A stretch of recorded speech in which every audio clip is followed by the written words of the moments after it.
प्रेम से बोलिए सूर्य नारायण की जय। प्यारे भक्तों, आज रविवार के दिन श्रवण करें सूर्य नारायण की व्रत कथा। हिंदू धर्म में सूर्य देव की पूजा और व्रत को बहुत महत्वपूर्ण माना गया है, क्योंकि सूर्य देव एकमात्र ऐसे देवता हैं जो नियमित रूप से सभी लोगों को साक्षात दर्शन देते हैं। मान्यता है कि जो व्यक्ति रविवार के दिन व्रत रखते हैं और इन कथाओं के श्रवण करते हैं, उसे भगवान भास्कर की कृपा से निरोगी काया प्राप्त होती है, जीवन में शांति व खुशहाली आती है और समाज में उसका मान सम्मान व यश भी बढ़ता है। प्राचीन काल में एक नगर में एक वृद्धा रहती थी। उसका नियम था कि वह हर रविवार घर आंगन गोबर से लिपकर भोजन तैयार करती और सूर्य देव को भोग लगाकर ही भोजन करती थी। ऐसा व्रत करने से उसका घर अनेक प्रकार से धन धान्य से पूर्ण हो गया। श्री हरि की कृपा से घर में किसी प्रकार की विघ्न या दुख नहीं था। सब प्रकार से घर में आनंद रहता था। इस तरह कुछ दिन बीत जाने पर उसकी एक पड़ोसन, जिसकी गौ का गोबर वह वृद्ध लाया करती थी, विचार करने लगी कि यह वृद्ध सर्वदा मेरी गौ का गोबर ले जाती है, इसलिए अपनी गौ को घर के भीतर बांधने लगे। वृद्धा को गोबर न मिलने से रविवार के दिन अपने घर को न लिप सकी, इसलिए उसने न तो भोजन बनाया न भगवान को भोग लगाया तथा स्वयं भी उसने भोजन नहीं किया। इस प्रकार उसने निराहार व्रत किया।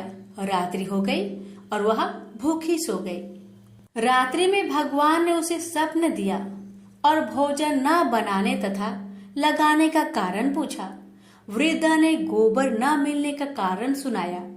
तब भगवान ने कहा कि माता, हम तुमको ऐसी गौ देते हैं जिससे सभी इच्छाएं पूर्ण होती है, क्योंकि तुम हमेशा रविवार को गौ के गोबर से लिपकर भोजन बनाकर मेरा भोग लगाकर खुद भोजन करती हो। इससे मैं खुश होकर तुमको वरदान देता हूँ। निर्धन को धन और बाज स्त्रियों को पुत्र देकर दुखों को दूर करता हूँ तथा अंत समय में मोक्ष देता हूँ। सपने में ऐसा वरदान देकर भगवान तो अंतर ध्यान हो गए और वृद्धा की आँख खुली तो वह देखती है कि आंगन में एक अति सुंदर गौ और बछड़ा बंधे हुए हैं। वह गाय और बछड़े को देखकर अति प्रसन्न हुई और उसको घर के बाहर बांध दिया और वही खाने को चारा डाल दिया। जब उसकी पड़ोसन वृद्धा ने घर के बाहर एक अति सुंदर गौ और बछड़े को देखा तो देश के कारण उसका हृदय जल उठा और उसने देखा कि गाय ने सोने का गोबर किया है, तो वह उस गाय का गोबर ले गई और अपनी गाय का गोबर उसकी जगह रख गई। वह नित्य प्रति ऐसा ही करती रही और सीधी साधी वृद्धा को इसकी खबर नहीं होने दी।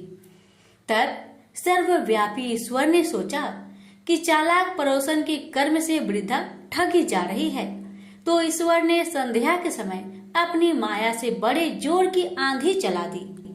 वृद्धा ने आंधी के भय से अपनी गौ को भीतर बांध लिया। प्रातःकाल जब वृद्धा ने देखा कि गौ ने सोने का गोबर दिया, तो उसके आश्चर्य की सीमा न रही और वह प्रतिदिन गौ को घर के भीतर ही बांधने लगी।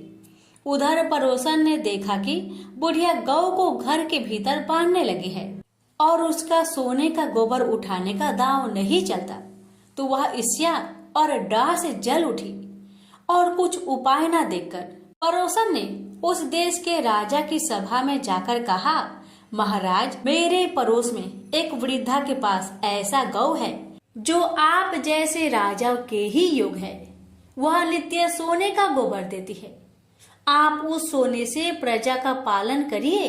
वह वृद्धा इतने सोने का क्या करेगी? राजा ने यह बात सुनकर अपने दूतों को वृद्धा के घर से गौ लाने की आज्ञा दी। वृद्धा प्रातः ईश्वर का भोग लगा भोजन ग्रहण करने जा ही रही थी कि राजा के कर्मचारी गौ को खोलकर ले गए। वृद्धा काफी रोई चिल्लाई, किंतु कर्मचारियों के समक्ष कोई क्या कहता। उस दिन वृद्धा गौ के वियोग में भोजन न खा सकी और रात भर रो रो कर ईश्वर से गौ को पुनः पाने के लिए प्रार्थना करती रही। उधर राजा गौ को देखकर बहुत प्रसन्न हुआ, लेकिन सुबह जैसे ही वह उठा, सारा महल गोबर से भरा दिखाई देने लगा। राजा यह देख घबरा गया। भगवान ने रात्रि में राजा को सपने में कहा कि हे राजा, गाय वृद्धा को लौटाने में तेरा भला है। उसके रविवार के व्रत से प्रसन्न होकर मैंने उसे गाय दी थी। प्रातः होते ही राजा ने वृद्धा को बुलवाकर बहुत से धन के साथ सम्मान सहित गौ बछड़ा लौटा दिया। उसकी पड़ोसिन को बुलाकर उचित दंड दिया। इतना करने के बाद राजा के महल से गंदगी दूर हो गई। उसी दिन से राजा ने नगरवासियों को आदेश दिया कि राज्य की तथा अपनी समस्त मनोकामनाओं की पूर्ति के लिए रविवार का व्रत रखा करो। व्रत करने से नगर के लोग सुखी जीवन व्यतीत करने लगे। कोई भी बीमार तथा प्रकृति का प्रकोप उस नगर पर नहीं होता था। सारी प्रजा सुख से रहने लगे। प्रेम से बोलिए सूर्य नारायण की जय। एक था राजा, एक थी रानी। उनके पास सिपाही, घोड़े, दास दासियां, धन दौलत सब कुछ था। सिर्फ उन्हें संतान नहीं थी। इसी कारण राजा रानी बहुत ही दुखी रहते थे। संतान प्राप्ति के लिए उन्होंने हर तरह का दान धर्म, धार्मिक अनुष्ठान, जप, मंत्र, व्रत, पूजा पाठ किए, लेकिन कोई फायदा नहीं हुआ। अब राजा रानी दोनों ही बुढ़ापे की ओर बढ़ते गए। बुढ़ापे की ओर जैसे ही बढ़ते गए, वैसे ही दोनों गहन सोच में पड़ गए। ये सोचकर कि उनकी कोई संतान नहीं है, तो फिर इतने बड़े राज्य का क्या होगा? कौन बनेगा इस राज्य का वारिस? कौन लेगा प्रजा की जिम्मेदारी? राजा रानी दिन रात इसी चिंता में रहने लगे। उन्हें तो अब खाना पीना भी अच्छी नहीं लगती। एक सुबह की बात है कि राजा के दरबार में एक साधु जी आए, तो दासी रानी को इतला करती है। तब वह दासी से कहती है, यह मेरा अंतिम दान धर्म है। इसके बाद में अपने हाथों से कोई दान धर्म नहीं करूंगी। रानी चावल भरा छाछ हाथ में लेकर बाहर आती है और साधु की झोली में भिक्षा डालने के लिए आगे बढ़ती है, तो उसके चेहरे पर छाई हुई चिंता साधु की दृष्टि में आती है। वह पूछते हैं, क्या बात है रानी साहिबा, क्या हुआ है? आप इतनी चिंतित और उदास क्यों है? तब रानी ने साधु महाराज को अपनी सारी व्यथा सुनाई और सिसकने लगती है। उस पर वह साधु कुछ पल गंभीर हो जाते हैं और कहते हैं, चिंता मत करना रानी साहिबा, आपकी संतान होगी, आपकी इच्छा पूरी हो जाएगी। चिंता ना करें, आपकी कोख से एक पुत्र जन्म लेगा। मात्र वह 14 साल तक ही आप लोगों को मिलेगा। उसके आगे वह इस मृत्यु लोक में नहीं रह पाएगा। इससे बढ़कर आपको कुछ देना मेरे लिए संभव नहीं है। अपनी बात पूरी करते उसने अपनी झोली में हाथ डाला, थोड़ी सी भाभूत निकालकर रानी को दे दी और कहा, आप और महाराज दोनों इसे बांटकर ग्रहण करना, आपको जल्दी ही पुत्र प्राप्ति होगी। इतना कहकर साधु अपनी राह में चले गए।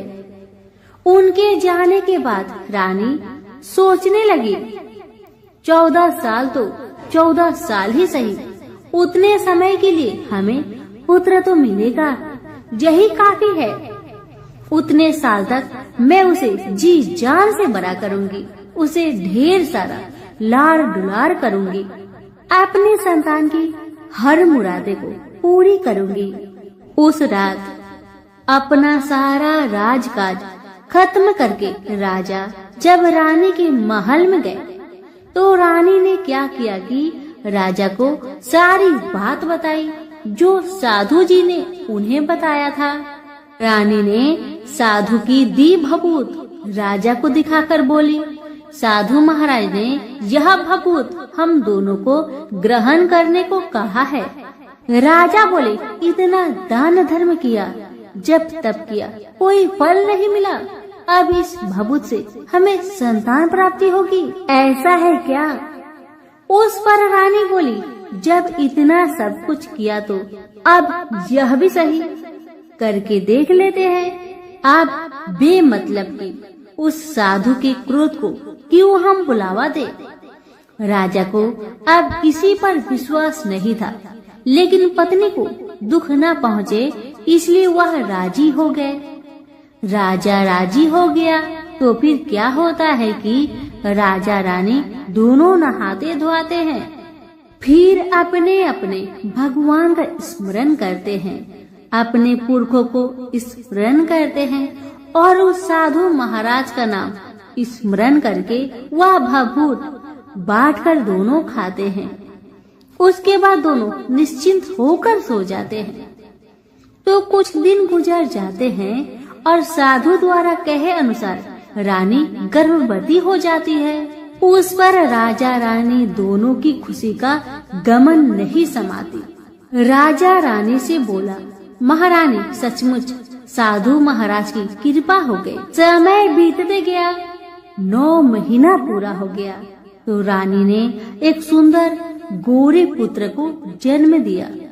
राजा ने बड़ी धूमधाम से पुत्र का नामकरण किया। सारे राज्य में 8 दिन तक अन्य सत्पर्ण रखा, उत्सव मनाया गया। अब पुत्र की कुंडली देखने के लिए राज्य के सबसे विद्वान पंडित जी को बुलाया। पंडित जी आते ही कुंडली देखकर बड़े चिंतित में पड़ गए और कहने लगे, महाराज हमारा राजपुत्र सिर्फ 14 साल तक हमारे पास रहेगा। राजा को इस बात की भनक थी ही, रानी को भी साधु महाराज की बात याद थी। दोनों पति पत्नी चुपचाप रहते हैं। उसके बाद राजा और रानी बड़े लाड़ प्यार से बेटे की परवरिश करते हैं, उसकी हर ख्वाहिश पूरी करते हैं। थोड़े समय के लिए ही सही भगवान ने संतान की अपनी मुरादें पूरी कर दी। इसे वे समाधान मानते थे। राजपुत्र दिन प्रतिदिन बड़ा होता है। जब वह 7 साल का हो जाता है तो राजा एक अच्छे गुरु की नियुक्ति करके उसे पढ़ाई लिखाई, राज्य शास्त्र, शास्त्र विद्या, घोड़सवारी इत्यादि 12 विद्याओं का शिक्षण देते हैं। जब वह सब शास्त्र विद्या में पारंगत हो जाता है और 12 साल की उम्र का हो जाता है, तब एक अच्छी सी राजकन्या खोजकर उसकी शादी कर दिया गया। शादी के 2 साल बीत जाते हैं, बेटा 14 साल का हो जाता है। एक दिन राजपुत्र राजा से बोला, पिताजी मैं अपना सारा राज्य घूमकर देखना चाहता हूँ। आज तक मैंने सिर्फ इस राजबाड़े के अतिरिक्त कुछ नहीं देखा है। बेटे की बात सुनकर राजा बड़ी चिंतित हुए, क्योंकि पुत्र को 14वां साल शुरू हो गया था। अब कोई अनहोनी होने का वक्त नजदीक आ पहुंचा था, लेकिन राजा ये सब बातें पुत्र को बता नहीं सकता था। वह क्या करता है कि चेहरे पर खुशी लाकर बेटे से कहता है, हाँ हाँ जरूर जाओ बेटा, जरूर। तुम्हें अपना सारा राज्य घूमकर देखना चाहिए, कहाँ क्या है ये सब जानना चाहिए। कल तो मेरे बाद तुम्ही को राजा बनना है। मात्र एक बात का ध्यान रखे कि तुम जहाँ जा रहे हो, क्या कर रहे हो, क्या बात अपनी पत्नी को नहीं बताना। पुत्र ने कहा, ठीक है पिताजी, आपने जो कहा है मैं वैसा ही करूँगा। तो होता है ये कि राजपुत्र दिन भर अपने पत्नी के साथ मौज मस्ती करता है, खुशियाँ मनाता है और रात को ठीक 12 बजे बिस्तर से उठकर बाहर चला जाता है। फिर पौ फटने से पहले वापस अपने महल में आकर सो जाता है। ऐसे बहुत दिनों तक चलता रहा। अब पुत्र का 14वां साल खत्म होने में कुछ दिन ही बाकी रहते हैं। इतने में ये होता है कि उसकी पत्नी यानी छोटी रानी रात में जाग जाती है। वह देखती है कि बिस्तर पर राजपुत्र नहीं है। वह महल में सब जगह देखती है तो राजपुत्र कहीं भी नजर नहीं आते। तो ये बात वह किससे कहेगी और क्या करेगी? बेचारी चुपचाप रहती है। फिर भोर होने पर वह देखती है कि उसका पति अपनी जगह पर सोया है। छोटी रानी अपने पति से कुछ नहीं पूछती, लेकिन दूसरी रात भी वैसा ही होता है। तीसरी रात, चौथी रात, ऐसे ही बहुत दिन तक चलता है। रानी बहुत चिंतित हो जाती है। पति रात को जाता कहाँ है? किससे मिलने जाता है? छोटी रानी के मन में ढेर सारी सवाल उमड़ जाते हैं, लेकिन छोटी रानी को राजकुमार से सवाल करने में डर लगता था। शायद उसका पति गुस्सा हो बैठे। सास ससुर से पूछने के बारे में सोचा तो उसकी कुल मर्यादा बीच में आ जाती थी। इसी तरह मन ही मन में बेचैन रहती थी। इस हालत में उसे खाने पीने में दिलचस्पी नहीं होती थी। वह दुबली पतली हो जाती है। उसी राज्य में एक फूल बेचने वाली एक बूढ़ी मालिन रहा करती थी। वह हमेशा छोटी रानी को फूल देने उसके महल में आती थी। उस बुढ़िया का ध्यान छोटी रानी पर जाता है। वह उससे पूछती है, बेटी तुम्हें किस बात का दुख है? तुम इस तरह सूख कर काटा क्यों बनी जा रही हो?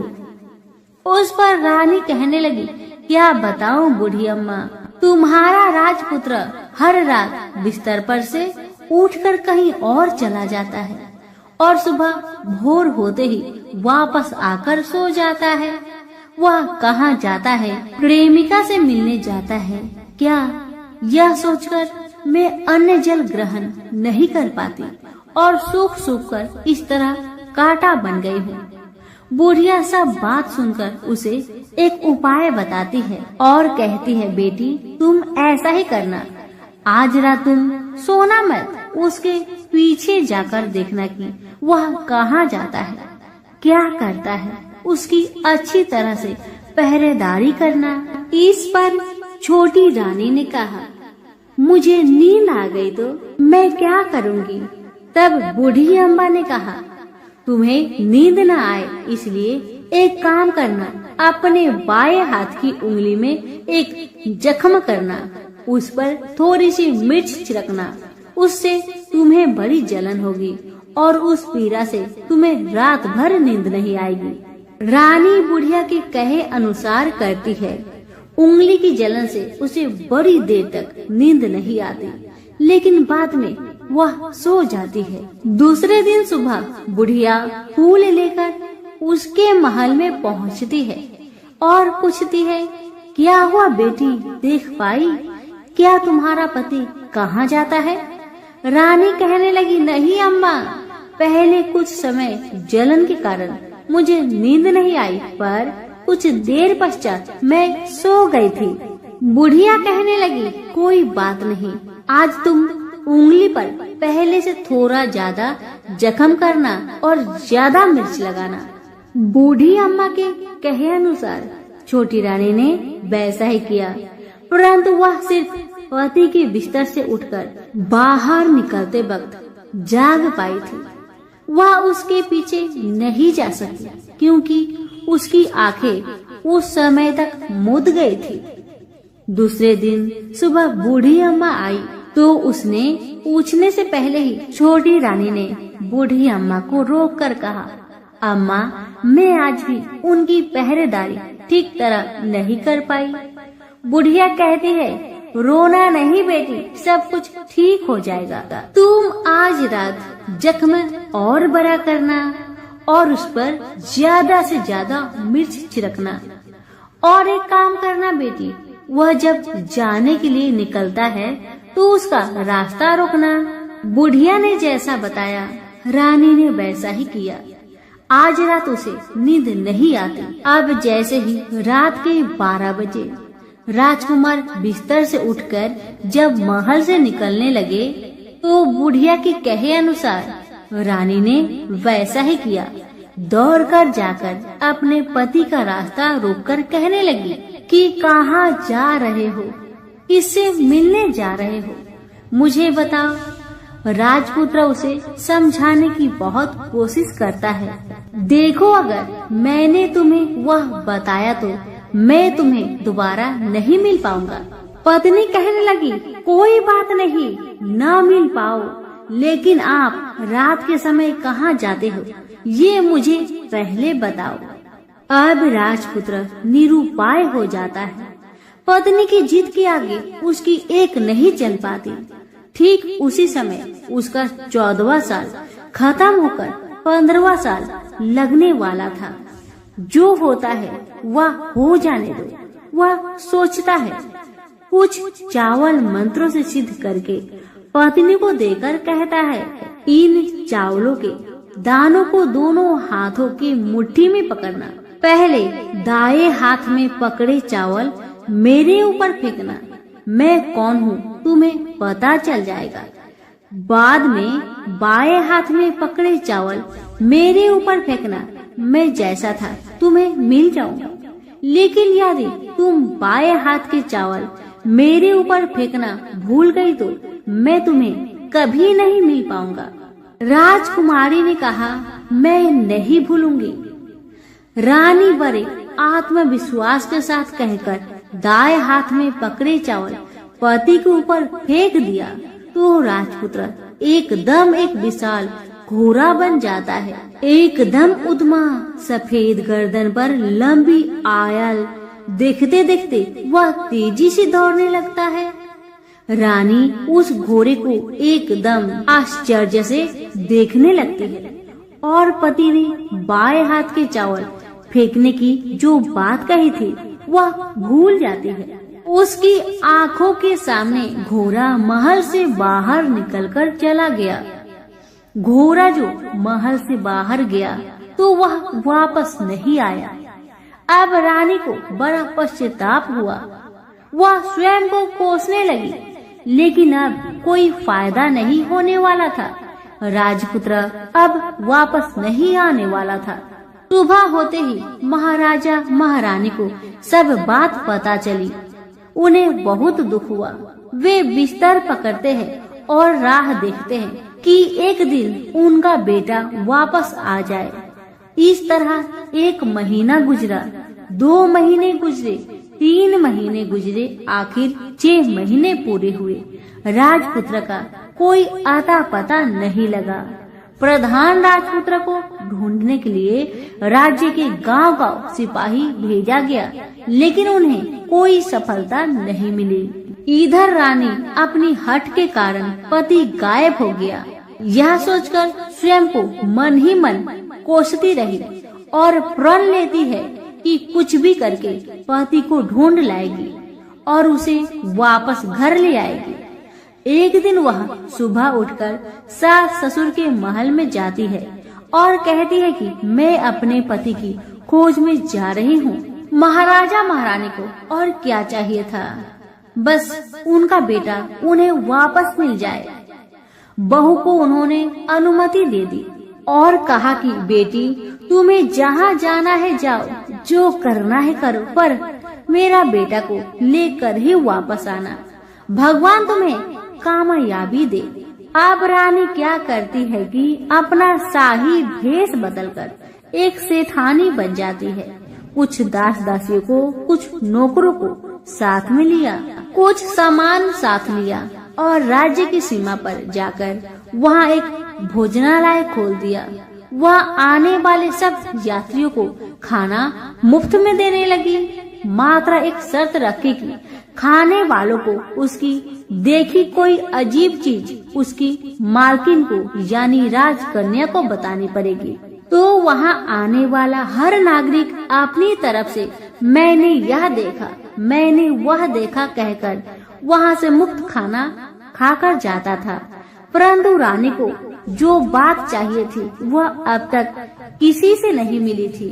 ऐसे ही कुछ दिन बीत गया तो इधर होता है कि रानी के महल फूल लेकर जाने वाली बुढ़िया के एक बेटा और बहू थे। उनका एक छोटा बेटा था, यानी बुढ़िया का एक पोता था। बेटा और बहू सुबह काम के लिए निकलते थे तो पोते को संभालने की जिम्मेदारियां बुढ़िया पर रहती थी। बुढ़िया दिन भर पोते को संभालती थी। एक दिन होता है कि बुढ़िया को पान खाने की आदत थी, तो पान खाने के लिए चूना चाहिए था। बुढ़िया उसे तैयार करने के लिए सीपियां लेकर आई। इन सीपियों भूनने के लिए गोबर के कंडे चाहिए थे। कंडे इकट्ठा करने के लिए वह बांस की टोकरी लेकर चरवाहे के मैदान में गई। वहाँ बहुत सारे कंडे थे। उन्हें जमा करते करते उसे घर आने में अंधेरा हो गया। इस और शाम होते ही काम से वापस बेटा बहू घर पहुँचे तो देखा कि बच्चा घर पर अकेला है और रो रहा है। वे दोनों गुस्से से लाल पीले हो गए। इतने में बुढ़िया घर आ पहुँची। बेटा ने पूछा, पोते को घर पर अकेला छोड़कर तुम कहाँ गई थी? बुढ़िया बताने लगी कि मैं गोबर के कांडे इकट्ठा करने गई थी। इस पर बेटा बोला, दोबारा बच्चे को अकेला घर पर छोड़कर यदि कहीं गई तो मैं तुम्हें बहुत पीटूंगा। बुढ़िया कहने लगी, नहीं बेटा, फिर कभी ऐसा नहीं करूंगी। लेकिन दूसरे ही दिन बुढ़िया वह बात भूल गई और फिर चरवाहे के मैदान पर कंडे इकट्ठा करने चली गई। शाम को जब बेटा बहू काम से वापस लौटे तो देखते हैं कि बच्चा घर पर अकेला है और वह रो रहा है।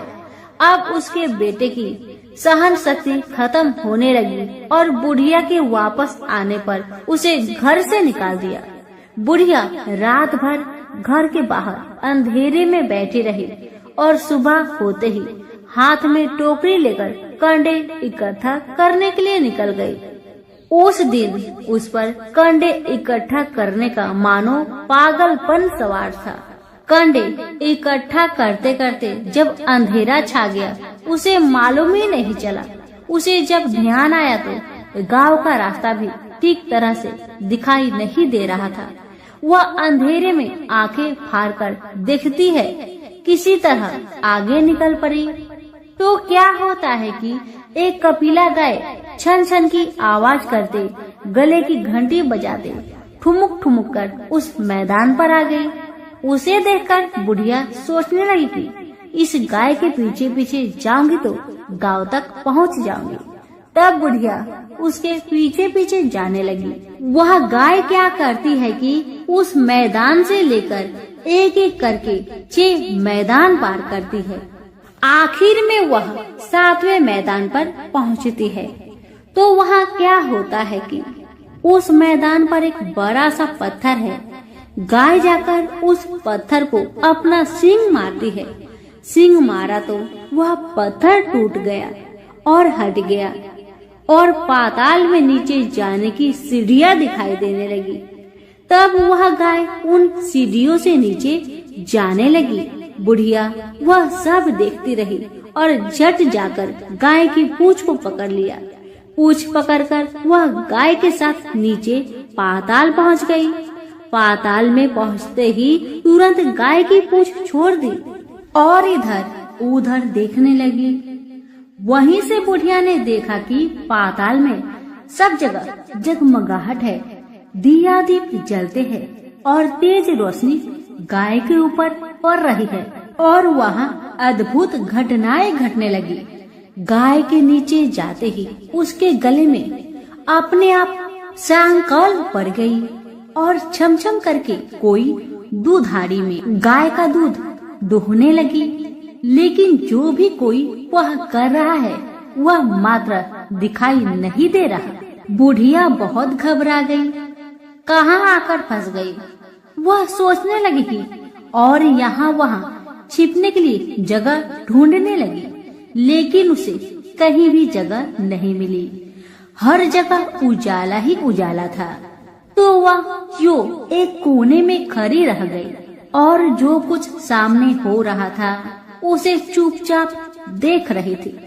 कुछ पल के बाद वहाँ झट से एक उम्दा सफेद घोड़ा आया। वहाँ 2 कुंड थे। उसमें से एक कुंड में उस घोड़े ने छलांग लगाई और ऊपर आ गया। अब उसे राजपुत्र का रूप प्राप्त हो गया। राजपुत्र बनने के बाद उसने दूसरे कुंड के पानी में स्नान किया। वहाँ रखे नए कपड़े पहने। नजदीक ही एक सुंदर पलंग था। उस पर आकर बैठ गया। उसके सामने अपने आप 5 पकवानी की थाली आ गई, दूध की एक प्याली आ गई, 5 सुपारी आ गए। उसके सामने एक दिया जलता रहा। राजपुत्र ने खाना खाया, दूध पिया, 5 सुपारी खाया और बिस्तर पर लेट जाने से पहले सूर्य देव का स्मरण करके सामने जलते हुए दिए से पूछा, दिए दीप कर मेरे माता पिता क्या कर रहे हैं? दिया बताने लगा, बेटे के शोक में डूबे हैं। राज्य कौन संभाल रहा है? राज्य प्रधान संभालता है। मेरी पत्नी क्या करती है? दिया बोला, उसने चौराहे पर भोजनालय शुरू किया है और आते जाते लोगों से वह नई खबर के बारे में पूछती है। दिए के यह कहते ही राजपुत्र कहने लगा, ठीक है। उसके बाद वह सो गया। बुढ़िया कोने में खड़ी रहकर यह सब देखती रही। ऐसी अद्भुत घटना उसने जिंदगी में पहली बार देखी थी।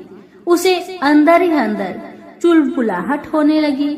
वह अपनी भूख प्यास भूल गई और आगे क्या होता है कि उसे उत्सुकता से देखने लगती है। लेकिन उसके बाद और कुछ घटनाएं नहीं घटती। रात गुजर गई और सुबह हो गई। सुबह होने पर पलंग पर सोया राजपुत्र उठा और फिर से पहले वाले कुंड में छलांग लगाई तो वह फिर से घोड़ा बनकर कुंड से बाहर आ गया। बाहर आते ही वह तेजी से उस पाताल नगरी से बाहर निकल गया। लेकिन वह कहाँ गया, बुढ़िया को कुछ पता नहीं चला। उसके बाद पिछली रात की तरह कोई उस गाय का छमछम करके दूध दुहने लगा। जैसे ही दूध दुहाना खत्म हुआ, उसके गले की साकल अपने आप खुल गई और वह गाय तेजी से ऊपर जाने लगी, सीढ़ियाँ की ओर भागने लगी। गाय को दौड़ते देखकर बुढ़िया सोचने लगी, अब गाय के साथ यहाँ से ऊपर जाना ही समझदारी है, नहीं तो कोई मुसीबत आकर मेरे ऊपर टपक जाएगी।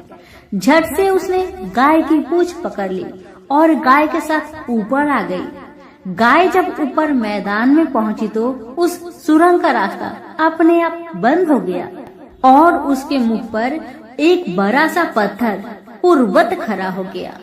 ऊपर आकर वह गाय जंगल की ओर निकल गई तो इधर बुढ़िया एकदम बावली सी हो गई। उसने पाताल नगरी में जो कुछ देखा वह जल्दी से जल्दी किसी को बताने के लिए उतावली हो उठी। उसे एकदम याद आया है कि नगर की सीमा पर कोई औरत भोजनालय चलाती है और नई बात बताने वालों को अच्छा खाना पीना मुफ्त में देती है। वह सोचने लगी कि क्यों न मैं यह बात उस औरत को जाकर बताऊं। यदि उसे यह बात पसंद आ गई तो बाकी जीवन खाने पीने की झंझट से मुक्ति मिलेगी।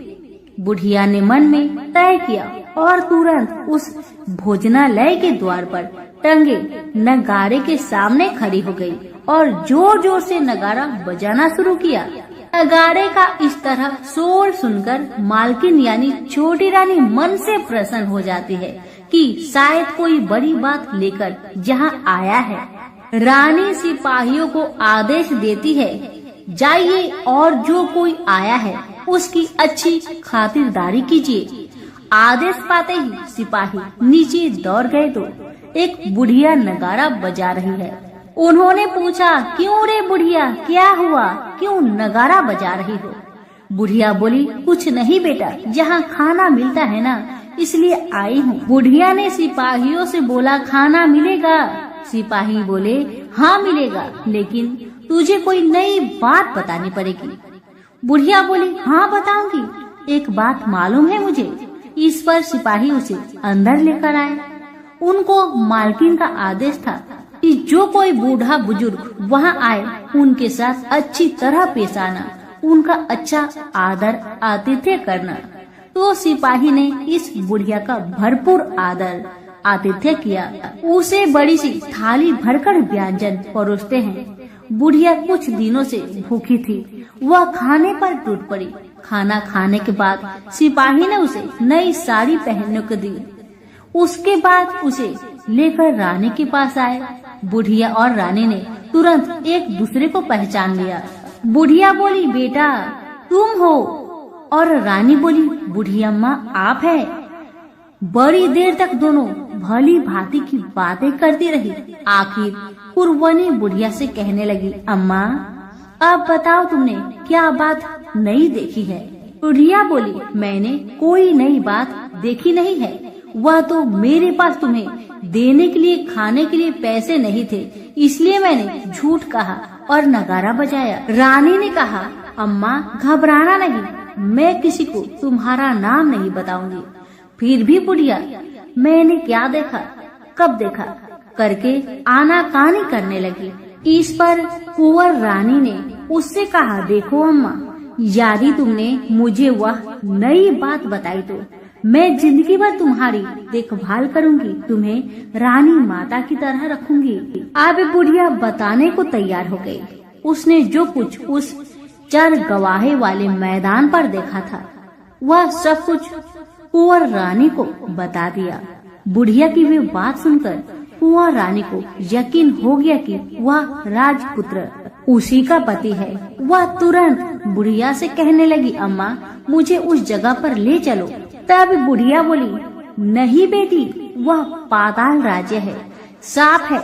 यदि किसी ने तुम्हें देख लिया तो तुम्हारी जान खतरे में पड़ सकती है। लेकिन रानी उसकी एक भी नहीं सुनती, उसे उस जगह ले जाने के लिए हठ करने लगी। आखिर में बुढ़िया ने उसका कहना मान लिया और कहने लगी, ठीक है, मैं तुम्हें वहाँ लेकर चलती हूँ, और आज नहीं कल वहाँ जाना है तो शाम को ही जाना होगा। तो दूसरे दिन दोपहर को रानी बुढ़िया के साथ उस मैदान पर गई और एक जगह छुपकर गाय की आने की राह देखने लगी। दिन ढलते ही अंधेरा घेरने लगा है और गाय हमेशा की तरह वहाँ आ गई। मैदान के उस कोने में जाकर उसने पत्थर पर सींग मारा तो झट से पत्थर हटकर वहाँ सुरंग में जाने का रास्ता खुल गया। गाय उस रास्ते से नीचे उतरने लगी तो बुढ़िया रानी से कहने लगी, जल्दी आगे बढ़ो बिटिया, हम गाय की पूंछ पकड़कर नीचे उतरेंगे। तो दोनों गाय की पूंछ पकड़कर नीचे उतर गई। बुढ़िया पहले जिस कोने में छिपी हुई थी उसी कोने में छिप गई। अब नीचे सब कुछ पहले जैसा घटित हो रहा था। गाय के गले में अपने आप साकल पड़ गई। कोई अदृश्य रूप से उसका दूध दोहने लगा। एक सफेद उद्मा घोड़ा ने आकर एक कुंड में छलांग लगाई तो राजपुत्र के रूप में ऊपर आया। वह राजपुत्र दूसरे कुंड में नहाने लगा। बाद में उसके सामने खाने की थाली आ गई, दूध की प्याली आ गई, पान बीड़ा आ गई। राजपुत्र सब ग्रहण करके सोने के लिए पलंग पर गया तो सोने से पहले सूर्य देव का स्मरण करके दिए से पूछने लगा, दिए दिए दीपंकर, मेरे माता पिता क्या कर रहे हैं? तो दिया कुछ जवाब नहीं दिया, बल्कि वह बुझने लगा है। तब राजपुत्र को कुछ अघटित हुआ। इसका संदेह हो गया कि वह उदास हो गया और जो कुछ हुआ है वह हो जाने दो। ऐसा सोचकर सोने के लिए बिस्तर पर लेट गया।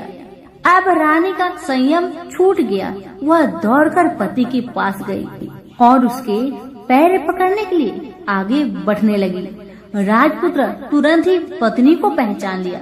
वह झट से पीछे हट गया और चिल्लाने लगा, नहीं नहीं, मुझे मत छूना, सर्वनाश हो जाएगा।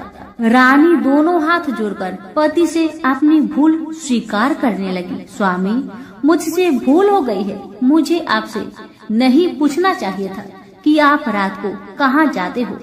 मैं अपनी भूल स्वीकार करती हूँ। मुझे मेरी भूल की सजा मिल गई है। अब आप घर चले। आपके वियोग में आपके माता पिता ने बिस्तर पकड़ लिया है। आपकी प्रजा भी बहुत दुखी है। उस पर राजपुत्र कहने लगा, वही तो, एक बार तुम गलती कर बैठी हो, अब दोबारा मत करना, नहीं तो अब मैं तुम्हें जो दिख रहा हूँ वह भी नहीं दिखूंगा। रानी अब विलाप करने लगी, जोर जोर से जमीन पर सिर पटकने लगी। राजपुत्र के मन में उसके प्रति दया उत्पन्न हो गई। वह उससे कहने लगा, यदि तुम मुझे पाना चाहती हो तो तुम्हें एक काम करना होगा। काम कठिन है, लेकिन वह तुम्हें अकेले करना होगा। कहो स्वामी, आप क्या कहते हैं? कितना भी कठिन काम हो मैं पूर्ण करूंगी। रानी कहती है। इस पर राजपुत्र ने उसे बताया, इस पाताल से ऊपर जाते ही तुम्हें एक घना जंगल नजर आएगा। ऐसे 6 जंगल पार करने के पश्चात 7वां जंगल मिलेगा। वह जंगल सबसे घना है। उस जंगल में बीचों बीच एक पीपल का पेड़ है। उसके आसपास की जगह पत्ते, फंदे, जटाएं, कांटे इत्यादि से ढक चुकी है। वहाँ बाघ, शेर, भालू, सांप सभी धमा चौकड़ी बैठी है। तुम्हें उन सबको भगाकर वह जगह साफ करनी है। उसकी गोबर से लिताई करके पवित्र बनाना है। रंगोली से सजाना है। उसके बाद वहाँ धूप, कपूर, अगरबत्ती जलानी है। फूल, कुमकुम से पेड़ की तने की पूजा करनी है। दूध, दही से बने चावल का भोग चढ़ाना है। यह सब तुम्हें दोपहर के 12 बजने के पहले करना होगा। 12 बजने के समय तुम्हें उस जगह पर बैठकर सूर्य भगवान का ध्यान करना होगा। ठीक 12 बजे सूर्य भगवान का रथ वहाँ उतरेगा। वे वह सब देखकर खुश हो जाएंगे और कहेंगे, जिस किसी ने यह सब किया है उसे मैं मन चाहा फल दूंगा। तो तुम सामने जाकर उसके रथ का दाहिना घोड़ा मांगना, मैं तुम्हें मिल जाऊंगा। इतना बात कहकर राजपुत्र अपने पलंग पर सो गया और छोटी रानी भोर होने की राह देखने लगी। भोर होते ही वह बुढ़िया के साथ गाय की पूंछ पकड़कर ऊपर आ गई। ऊपर आने के बाद वह बुढ़िया से कहने लगी, अम्मा, अब मैं अकेले ही आगे जाऊंगी, तुम भोजनालय वापस जाओ। वह जंगल में जाकर राजपुत्र की बताई जगह ढूंढने लगी और स्वयं आरी से वह जगह साफ कर दी। बाद में राजपुत्र ने जैसे बताया वैसी लिपाई पुताई करके वापस आ गई। दूसरे दिन पौ फटने से पहले ही और जंगल में उस जगह पहुंची। वहां जाकर इत्र गुलाब का पानी छिड़ककर वह जगह सुगंधित की। धूप अगरबत्ती जलाकर उसे पवित्र किया और पूजा की। सब सामग्री वहाँ तैयार रखकर सूर्य भगवान का ध्यान करने बैठ गई, जैसे कि पति ने बताया था। दोपहर को ठीक 12 बजे सूर्य भगवान का रथ उस पीपल के पेड़ पर आकर रुका है। सूर्य भगवान ने जब रथ से नीचे देखा तो सुगंधित वातावरण देखकर बहुत खुश हुए और फिर बोले, जिस किसी ने यह काम किया है वह यहाँ आकर मुझसे कुछ भी मांगे, मैं उसे दूंगा। रानी ने जब ये सब सुना तो बिना समय गवाए दौड़कर उनके सामने आ गई और उनको साष्टांग नमस्कार करके बोली, भगवान, वह मैं ही हूँ, मैंने यह जगह साफ की है। भगवान बोले, अच्छा, तो तुम्हें जो चाहिए वह मुझसे मांगो। तो छोटी रानी बोली, भगवान, मुझे आपके रथ का दाहिना घोड़ा चाहिए। सूर्य भगवान बोले, नहीं नहीं, मैं तुम्हें और कुछ भी दे सकता हूँ, लेकिन यह घोड़ा नहीं दे सकता। मेरे रथ के 12 घोड़े हैं, तुम चाहो तो कोई और घोड़ा ले लो, लेकिन दाहिना घोड़ा नहीं, वह मैं तुम्हें नहीं दे सकता। छोटी रानी ने एक नहीं सुनी। वह सूर्य देव से एक ही बात कह रही थी, वही दाहिना घोड़ा दे दीजिए, नहीं तो मैं आपके पैरों में गिरकर अपनी जान दे दूंगी। अब सूर्यदेव धर्म संकट में पड़ गए। उन्होंने वचन दे दिया था, अब अपने वचन से पलट भी नहीं सकते थे। भगवान ने कहा, ठीक है, दे दिया तुम्हें घोड़ा। सूर्य देव ने कहा, फिर एक बात और भी कही, देखो मैंने तुम्हें घोड़ा तो दिया है, लेकिन वह तुम्हें यहाँ नहीं मिलेगा, तुम्हें उसे पाताल में जाकर लाना होगा। रानी बोली, पाताल में ही क्या भगवान, मैं उन्हें पाने के लिए कहीं भी जा सकती हूँ। रानी को वचन देकर सूर्यदेव अपने मार्ग से चले गए और इधर रानी जंगल से अपने भोजनालय में आ गई। फिर वह बुढ़िया को लेकर उस मैदान पर आ गई। जल्दी ही शाम हो गई। शाम होते ही वहाँ वह गाय आ गई और उसने सींग मारकर सुरंग का पत्थर हटाया तथा नीचे उतरने लगी। रानी और बुढ़िया जल्दी जल्दी उसकी पूंछ पकड़कर नीचे उतर गए। नीचे पाताल में सब घटनाएं पहले की तरह ही घटने लगी। घोड़े का एक कुंड में नहाकर राजपुत्र बन जाना, नहा धोकर पलंग पर जाकर बैठना, तो उसे खाने की थाली, दूध की प्याली आना, पान पीरा आना। लेकिन आज एक बात नई घटी। आज दो थाली, दो दूध की प्याली, दो पान पीरे उसके सामने आए। वह कुछ नहीं बोला। अपने हिस्से की थाली खाकर, दूध पीकर और पान पीरा चबाकर वह सोने चला गया और हमेशा की तरह दिए से पूछने लगा, दिए दीपंकर, मेरे माता पिता कैसे हैं? दिया बताने लगा, वे दोनों तुम्हारे शोक में मरने की स्थिति में पहुंच गए हैं। राजकुमार ने कहा, ऐसा? झट से उसकी आंखों से आंसू टपकने लगे। फिर वह पूछने लगा, दिए दीपंकर, मेरा राज्य कौन चला रहा है?